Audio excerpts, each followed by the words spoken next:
In the year 1948, Pakistan found itself in the midst of a challenging period. The nation was young, freshly born in the wake of independence, but it was facing numerous challenges. This was a time when resources were scarce, and the weight of a nation's destiny rested on the shoulders of ailing leadership.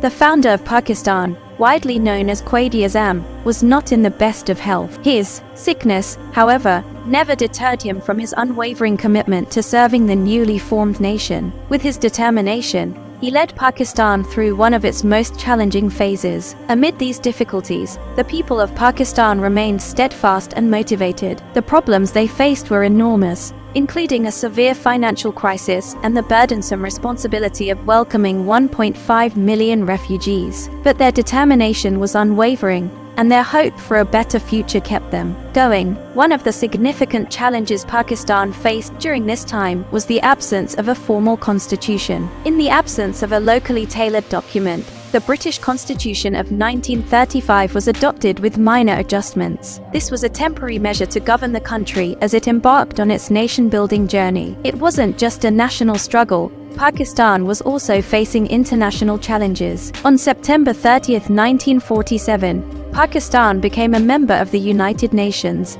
marking its entry onto the global stage. The world was taking notice of this newly independent nation. Iran was among the first countries to recognize Pakistan, extending a hand of friendship during these trying times. It was a gesture that resonated with the people of Pakistan, solidifying their belief in a brighter future. The symbolic hoisting of Pakistan's national flag in France was another significant moment. It was a moment of pride and unity for Pakistanis across the globe. The flag symbolized their identity and aspirations. However, there was one astonishing fact that few knew. There was only one country in the world that refused to recognize Pakistan. Surprisingly, it was a neighboring Islamic country, Afghanistan, that withheld recognition. The reasons behind this stance remain a matter of historical curiosity. During this challenging period, quaid-e-azam, the father of the nation, made a remarkable journey. He was brought from Ziraat to Karachi in a critical condition. His arrival at the airport was a poignant moment. Despite his frailty,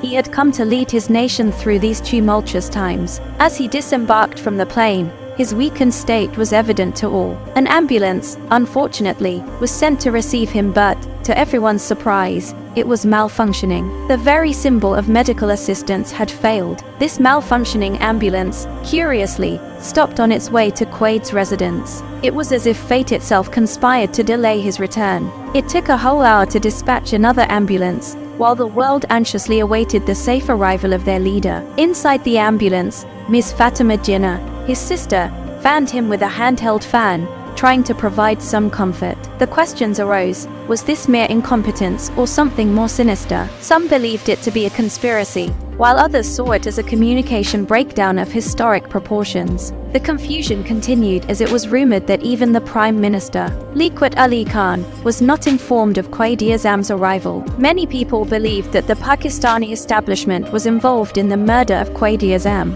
People say he was poisoned. The excuses offered were that there were only 2 ambulances in Karachi at that time, and one was dispatched for quaid-e-azam. It was a case of historical miscommunication, they said. Still, the persistent belief remained that sending a malfunctioning ambulance was more than a mere accident. It was a deliberate act meant to hinder the father of the nation's return. When quaid-e-azam finally arrived home, he was too weak to walk. His health had deteriorated, and he needed every ounce of strength to carry on. In his final moments, only 2 figures stood by his side: his sister, Ms. Fatima Jinnah, and his personal doctor. They witnessed a great leader in his most vulnerable state. The words that left quaid-e-azam's lips in those last moments were profound: God, Pakistan. With those 2 words, he left the world. It was a poignant and powerful declaration of his love for his nation and his faith in a better future. At his funeral, an astounding 600,000 people gathered to pay their respects. The entire nation mourned the loss of its founding father. In accordance with his will, Ulama Shobi Ahmed Ismani led the funeral prayer,